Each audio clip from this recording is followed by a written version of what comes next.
habeen wanaagsan daawadayaal waa aniga maxamed cabdi xaraar idin la socodsiinaya barnaamijka caawa aan ku bilaabe heshiiskii xabad joojinta ahaa ee Yemen ayaa u muuqda in la jabiyay daqiiqado ka yar kadib markii la filayay inuu hirgalo xogaga dawladda ayaa eedda saaray kooxaha Xuutiyiinta ee mucaaradka ah muuqaaladani waxa la qaaday xalay waxa ay muujinayaan dagaal ba'an oo ka dhacay magaalada Xudayda ka hor inta aanu heshiiska xabad joojinta dhaqan galin balse mas'uul dawladda ka tirsan ayaa isna sheegay in dagaalku uu si degdeg ah uga bilowday sidoo kale bariga Xudayda heshiiskan kadib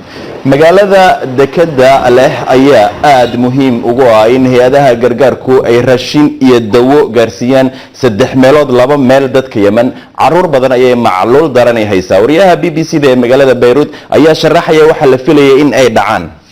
in any ceasefire agreement wadogtahay heshiisyada xabad joojinta ah waxa dhici karta in lagu xadgudbo mararka qaar waa inaynu ogaano bal xadgudubkaas heerka uu gaarsiisan yahay halka Yemen wadogta qofna ma filayo in wax waliba ay noqdaan wax iska fudud oo degdeg u dhamaada laakiinse imika waxaan ku jiraa bilow fiican baan ku jiraa waxaan rajaynayaa in maalmaha soo socda xabad joojintaasi ay noqon doonto mid taagnaata oo arrinkaas ay noqoto in dhanka fiican loo dhaqaaqay waxa kale oo la isku raacay dalka Sweden waxa ahayd in todobaadyada soo socda heshiiskaasi la gaaro oo dabeetana lagala baxo ciidamadaasi jooga labada dhinac ka socda ee Xudayda jooga iyadoo oo maxaabiistana la isweydaarsan doono oo ay noqoto waxyaabahaas oo dham in usbuucyada soo socda dhamaadaan shid baynu maraynaa adag wax fudud ma jiraan arrimuhu sidaad mooday uma fududa laakiinse waa inaynu dhisno kalsoonida labada dhinacba iyadoo in beesha caalamkuna ay korka ka eegayso oo ay taageerayso heshiiskan xabad joojintu inuu noqon doono mid hirgalaya mid kale dee waa la arki doonaa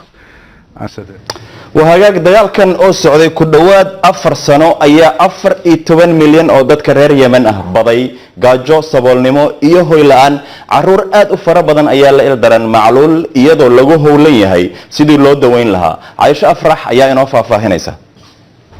عيسام ولا بجر معلول آودد ميسان كيسو آد أيو غير يها انتي لقربي maakir waa kalkaaliso waxay isku dayaysaa inay raashin nafaqo leh siiso balse ma qaadan karo wuxuu u cuni la'yahay raashinka waxay tiri caloosha ayuusan ku hayn karin cisaan murqihiisu way burbureen socodna wuu gabay 25 caruur ah oo ay macluul haysa iyo hooyooyinkood ayaa ku jira isbitaalkan aslam laakiin caruur badan oo kale ayaa nasiib u yeelan inay soo gaaraan isbitaalkan yar ee ku yaala waqooyi galbeed ee Yemen Yemen dhulkeedu waa mid qalalan meel walba oo aad eegto hareeraha wadooyinka waxaad ku arkaysaa teendooyin safan ugu yaraan 15,000 oo qof ayaa ka qaxay halkan kadib markii ay diyaaradaha dagaalka Sacuudiga ay burburiyeen guryahooda iyo noloshoodaba kalkaalisadan ayaa noo geysay dadka ku nool xeradan Al-Ghurra waa inagu soo xoomeen si ay noo tusaan dhibaatada haysata raashin ma haystaan caleenta geedka ayayna cunaan ma waxaan ay karsanayaan si ay cunaan ha ayay yiraahdeen inkastoo ay caleentu ay caruurtu ku fuuq baxaan waxay doonayaan sababtaan caalamku u caawinayn hay'adaha gargaarka waxay isku dayayaan inay dhibaatadan wax ka qabtaan waxaase ku horgudboon caqabado badan baahida dadkuna waa ay sii kordhaysaa maakir waxa ay sheegtay inay naxariis u muujiso dadkan laakiin intaa wax aad uga badan ayay u baahan yihiin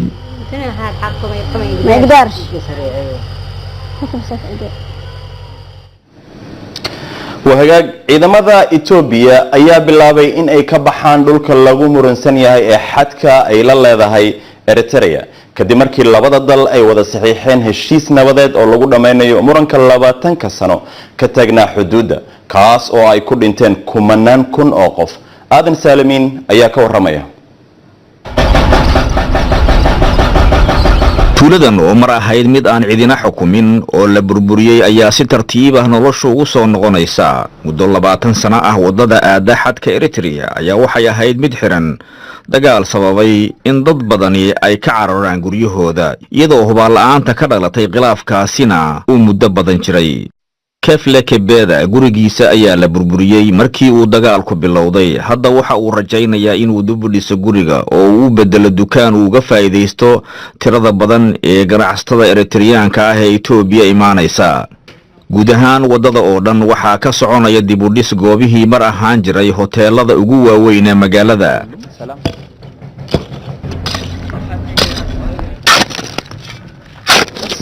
ለስራ ነው የምናዘጋጀው ያለን። ከዚህ በፊት ስራ አልነበረም፣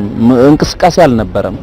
እንቅስቃሴ ከሌለ kahor intaanan la saxiixin heshiiska nabadda wax ganacsi ah ama suuq ah maanu jirin. guri in dib loo dhiso waxa ay ahayd un khasaaro, laakiin hadda waxaan ka helaynaa dakhli haddii aan ganacsigeena dib u furno ama aan cid kale ka kirayno.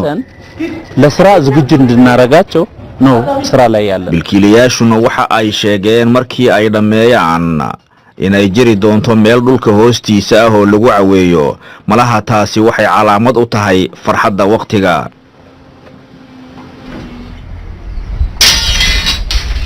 ኤርትራ ኢትዮጵያ በዘለጸውን ትግራይ dadweynaha Eritrea iyo Ethiopia ma faraxsanayn 20kii sano u dambeeyay. hadda way wada faraxsan yihiin, dhaqaale ayaa jira. dadku waxay iswadaarsanayaan badeecadaha sida dhagaxa, shamiintada iyo biraha dhismaha. marka ay nabad jirto waxaa jira faa'iido dhaqaale. Eritrea iyo Ethiopia dagaal xun ayaa ku dhex maray xuduudda sanadkii 1998 ilaa 2000 kaasoo keenay dhimasho 10,000 oo qof ah. laakiin tan iyo bishii Julaay oo ra'iisul wasaaraha Ethiopia Abiy Ahmed uu la yimid isbeddello ballaaran dalka gudihiisa iyo dibaddiisa ayaa arrimaha dhinaca ganacsiga ee siyaasadda dib loo soo celiyay. falanqeeyaasha ayaa ku tilmaamay inay tani tahay bilow cusub oo geeska Afrika, iyadoo ciidamaduna ay bilaabeen inay ka baxaan. qoysaska halkaasi oo mar uu khilaafo taagnaa ayaa nafis dareemay, arrimuhuna caadi ayay ku soo laabteen. waagabla markan haddii aan ogno qodobo kale ku jira wararka caawa. ruushka, Iiraan iyo Turkiga ayaa bilaabay wadahadallo ku saabsan samaynta guddi qora dastuur cusub oo ay Suuriya yeelanayso iyo qorshayaasha doorashooyinka dalkaasi.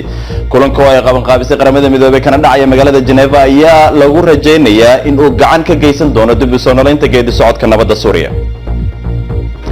madaxweynaha Shiinaha Xi Jinping ayaa sheegay in aanay dalka Shiinaha cidina wax u meerin karin, isagoo ka hadlaya xaflad lagu maamusay 40 sano guurada tan iyo markii dhaqaalaha dalkaasi la furfuray. waxa sidoo kale uu sheegay in xukuumadda Beijing aanay doonin inay dunida kale ku amar ku taaglayso ama inay uga faa'iideysato horumarinta dalalka kale lagu caburinayo mustaqbalka.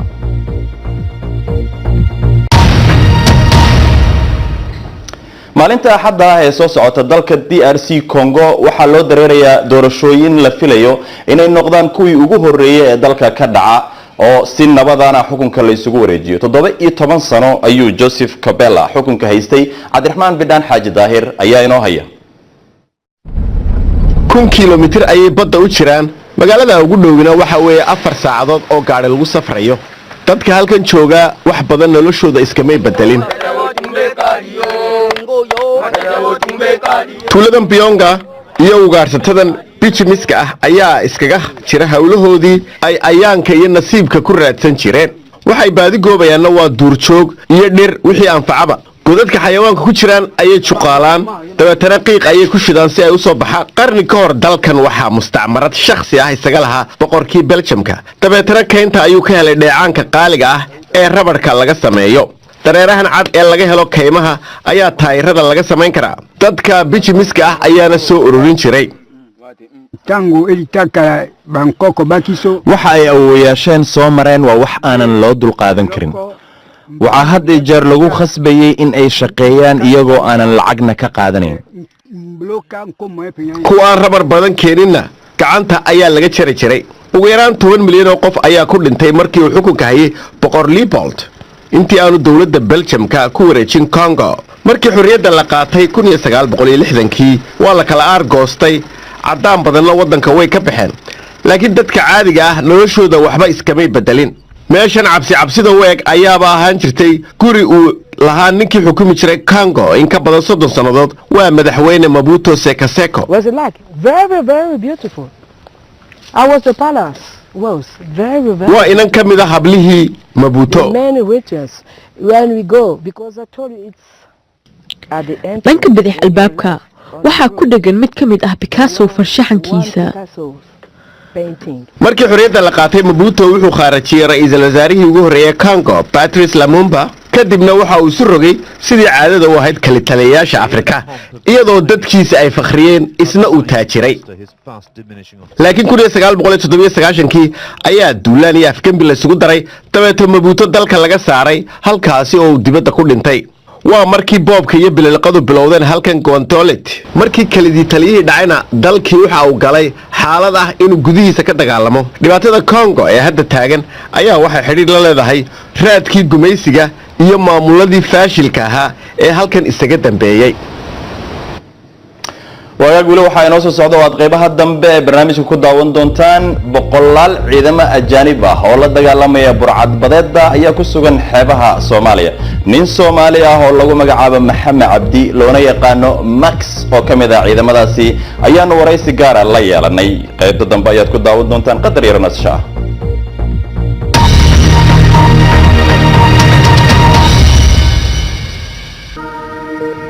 wali waxaad daawanaysaan caawiya caalamka waanigu waa maxamed cabdi xalaari ballaan idin xasuusiyo qodobada caawa wararkeena ugu waaweyn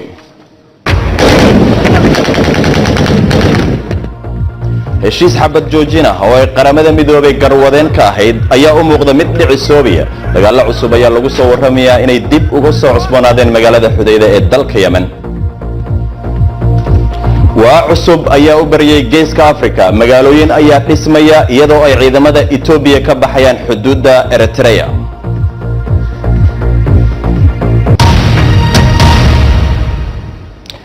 ciidamada badda midowga Yurub ayaa muddo sanado ah ka howlgalaya xeebaha Soomaaliya waxaanay dagaal kula jireen burcadbadeeda ciidamadaas waxaa kamid ah Maxamed Cabdi Shire waa sarkaal ka tirsan ciidamada badda ee wadanka Netherland wuxuu qayb ka yahay ciidamada badda ee midowga Yurub ee ka jooga badweynta Hindiya Maxamed wuxuu ku dhashay magaalada Gaalkacyo wuxuuna hadda ciidamada u qaabilsan yahay dhanka kala talinta arrimaha dhaqanka wuxuu Netherland tagay markii ay burburtay dawladda dhexe ee dalka Soomaaliya waxa uu warramay wariyaha BBC da Bashka Juk soo dhacay oo marka hore weydiiyay xilliga uu ciidamada ku biiray ciidamada Netherland Royal Dutch Navy waxaan ku biiray 2009kii ayaan ku biiray anigoo hami u qaba inaan maaragtay ciidan noqdo ama wadankii Soomaaliya maaragtay dhibaatada ka jirta wax ka qabto sababtaas waxa keentay waxaan la kulmay nin Cornel ayaa mas'uul ka ahaa oo la sheekaystay maalin aan tagay xerada ciidamada ciidanka badda oo maalintaas ay maalin furan bay ahayd loo u furan shibilka oo dhan aan la kulmay ninka uu ugu yiri yaa tahay markaasna inuu Soomaali baan ahay markaas uu yiri waan u baahanahay adigoo kale sidaas ayaan marka ku imidba ciidanka badda ku noqday Netherland adiga ruux Soomaali baa tahay ciidamadan marka yaani oo European Union ka la socota malaha qarkood dadka maanta deegaanka la kulantiin oo degan badda qarkeed marka Soomaalida say bay ku qaataan su'aashaas basku aswaaf fiican laakiin waxa weeye marka ay arkaan badankood Soomaalidu ay ugu qoslaan ama waxay isiraan waxa waa jaajuus iyo maaragtay waa nin calooshiisa shaqaysta laakiin inta kale boqolkiiba 80 markaan la hadlo oo isdhex galno waxay ogaadaan inaan ahay nin wadankooda ku dhashay muslim oo dhiig Soomaali ah oo ku barbaaray wax walba leh oo aan ahayn waxaas oo ka shaqeynaya dhisidda Soomaaliya iyo boondada u dhaxaysa Yurub iyo Soomaaliya si aan wax qalad la isku qaldamin labada nation inay isku qaldamin labadan maaragtay Soomaaliya iyo Yurub marka habkeeba marka burcadbadeedka ula dagaashay halka burcadbadeedda waxaan la dagaalanaa waxaa jira hab sharci ah oo loola dagaalamo burcadbadeedda waxa weeye maraakiib ayaa isqaybisa oo ilaa xeebta Soomaaliya oo dhan nooc kasta wadan kasta isqaybisa qof walba qayb uu leeyahay uu ka kala dagaalamo burcadbadeedda dagaalkeedana ma aha isla markii qofka aragtay xabad furid ma aha waa in aad ninkii aad ku tuhantid inuu burcadbadeed yahay oo doon yar wata ama doon weyn wata waa inaad la hadashaa ama la sheekaysataa ama surveillance wax la yiraahdo jira diyaarado loo jira kor laga fiiriyo inay waxba wataan inay waxyaabaha loogu talagalay burcadbadeednimada oo jaranjarooyinka iyo waxyaabaha ay saaray ku isticmaalaan waa in lagu arkaa marka hore waxa loo diraa ciidamada ka bacdi ayaa u taga doonta fuula ama markabka markaana ayay soo qabtaan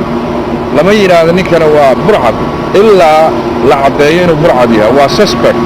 waxa la waraysi baa la yeeshaa waa baaritaan baa lagu sameeyaa ka bacdina maxkamad baa loo diraa maxkamadda ayaa ku xukunta inuu dembiilo yahay inay kale annagu wax kale oo ka samayn karna ma jiraan waxaa jirta dhibaatooyin badan markaa oo dadka Soomaalida dadka markaa ka kalluumaysta badan ay ka sheegtaan in ay jiraan dad maaragtay ka imaadaan wadamo kale oo doomo weyn wataan oona isla waqtigaas si sharci darro ku kalluumaysta waddanka taa maxaad ka qabatiin ciidamadeena iyo naafos uma qaban karto ma aha boolis mana dadka ma qaban karto oo illegalka wax ku qaadanaya waxaan ku anagu ma andhayd mumanayn laakiin report baan ku sameeynaa mar walba had sanadkii hore waad ogeynay markab oo Thailand uu leeyahay halkan aan ka report garaynay Mombasa lagu qabtay mideeda kale madaxweynaha iyo ra'iisul wasaaruhu waa inay UN-ta sharciga maaragtay u degsan soo raacaan u diraan ama u tagaan ama waraaq u qoraan ay yiraahdaan waxaan u baahanahay in aad mandate cusub noo samaysiin nagala dagaalantiin sharci la'aanta kalluumaysiga dadka naga kalluumaysanaya hay'adaheena si aad noogala ula dirirtiin sharcigu aad ku yeelatiin aad qaban kartiin وهاجاك كوحدة مانشستر يونايتد أيا إرسي مامولهذي هوزي مورينيو كدب لبصنا يبر أو كوحدة ماموليي مورينيو عمر يسوق يري توابرو آد وفي عن أيا عدد إسكال كل مية كدب نتيجة أن ونكسنين وعيارها ككاني عثمان عبد حسن أيا كور رمية tani waxaa loogu yeeraa mid gaar ah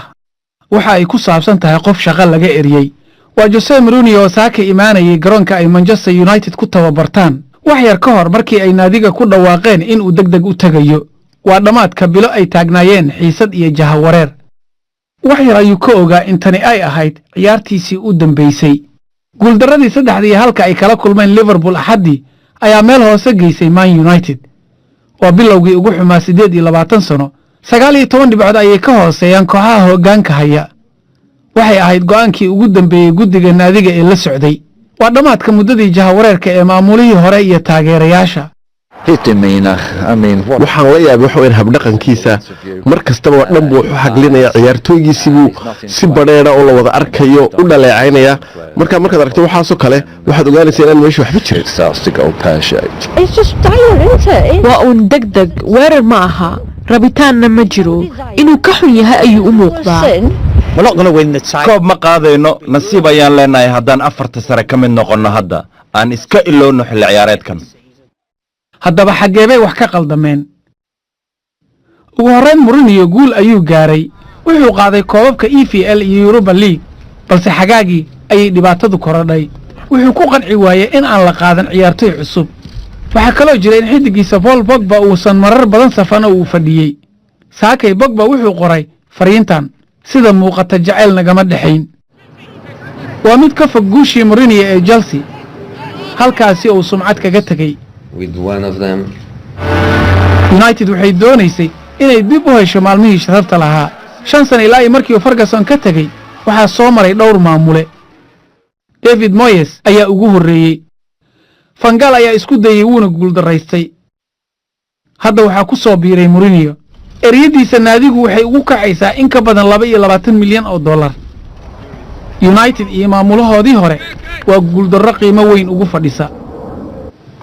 وهيك بالمركنا هدي أنه يجنو ورا كلا عيارها عاوة مانشستر سيتي iyo ليستر ayaa caawa fooda isdaraya wareeg labaad ee koobka FA Sergio Aguero iyo Kevin De Bruyne ayaa la filayaa in ay saftaan Man City kadib markii ay dhaawac ku maqnaayeen Leicester ayaa rajaynaysay inay gaarto semi-finalka FA tan iyo sanadkii 1999 iyo 2000 oo ay guuleysatay dalka Qatar ayaa u dabaaldegaya maalinta qarnimadooda waxa ay ku soo beegantay 4 sano ka hor marka ay Qatar martigelin doonto koobka kubadda cagta ee adduunka ee 2022 diyaar garow ballaaran ayaa ka socda dalkaasi waxaana la filayaa in 100 bilyan oo dollar ay ku baxdo ciyaarahaasi Qatar ayaa lagu daleeceeyay in ay sida ay ula dhaqanto shaqaalaha halkaasi dhismaha ka waday muddada dheer UEFA ayaa baaraysa boorad ay ku yaaleen halkudhigyo cunsuriyadaysan oo la sheegay in lagu soo bandhigay ciyaartii Chelsea ee Europa League taageerayaasha Chelsea ayaa ku dhawaaqayay erayo nacayb cunsuriyadaysan ah oo ku wajahan difoosayaasha kooxda Tottenham boqolkii qoysba laba qoys unba dhuxul wax ku karsada sida ay sheegayso warbixin ay soo wada saareen xukuumadda jamhuuriyadda iskeed madax banaanida ugu dhawaaqday ee Somaliland iyo midowga Yurub wasaaradda deegaanka oo kaashanaysa midowga Yurub ayaa dhowrkii bilood ee u dambeysay waday mashruuc ay ku sameynaysay 140,000 oo gargarayaal dhuxusha beekhamiya dadka loogu qaybiyay lacag la'aan si dhirta loo badbaadiyo wariyaha BBC-da ee magaalada Hargeysa Sadiiq Maxamed Burmad ayaa warbixintan inooga soo diray magaaladaasi. waa farsamo cusub waa gargara ay qaybidaasa tahay qaybina ay dhooba ka samaysan tahay waxa uu badbaadinayaa dhir badan waxaana uu marxinayaa dhuxushii iyo dhaqaalihii qoyska kaga bixi jirayba dhiryo badan bay bislaynaysaa inta imika ku jirta bishii markii hore waxaan isticmaali jiray 2 gadbadood ayaan isticmaali jiray imikana 1 gadbad ayaan isticmaalaa reerkayguna aad ayuu farbadan yahay dee waxaan ku uri aad iyo aad baan ugu fiicanay aad iyo aad baan u dhuxushiina igu marxiyay dhaqaalihiina aad buu hoos ugu dhigay wasaaradda deegaanka ayaa samaysay una qaybisay qoysas u badan danyar 14,000 oo gargare oo aan wax lacaga laga qaadin welina qaar kale ayaa shaqadoodii ay wadaan waa mashruuc deegaanka lagu badbaadinayay laakiin marka halkan oo kale lagu sugan yahay oo ah goobtii gargarayaasha lagu sameynayay waxaad dareemaysaa inay shaqo abuur noqotay in ka badan 30 dhalinyaro ah ayaa ka faa'iideystay oo gargarayaasha sameynaya waxaana ay shaqeynayeen maalin kasta 4 bilood ugu dambeeyay in la xiro dadka dhirta qoyan soo shida ayaa ahayd qaabka kaliya ee lagula tacaali jiray badbaadinta dhirta laakiin farsamadan ayaa ah dadaal kale oo cusub ujeedada gargarayaashan aanu sameynayno iyo kuwa aanu qaybinay labadaba aanu kala hayn waxa weeye lagu badbaadiyo deegaanka jamhuuriyadda Somaliland oo dhaawac weyn soo gaaray gargarayaashani waa 2 nooc oo kala ah mid ay sameeyaan dhalinyaradeennu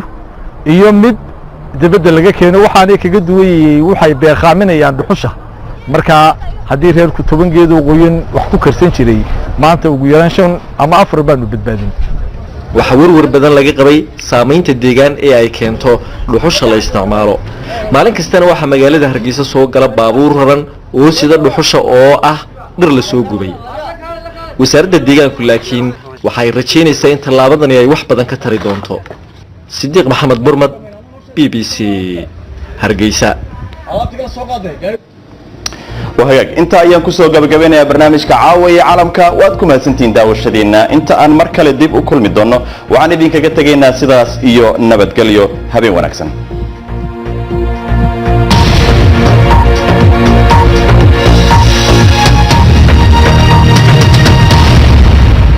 Thank you.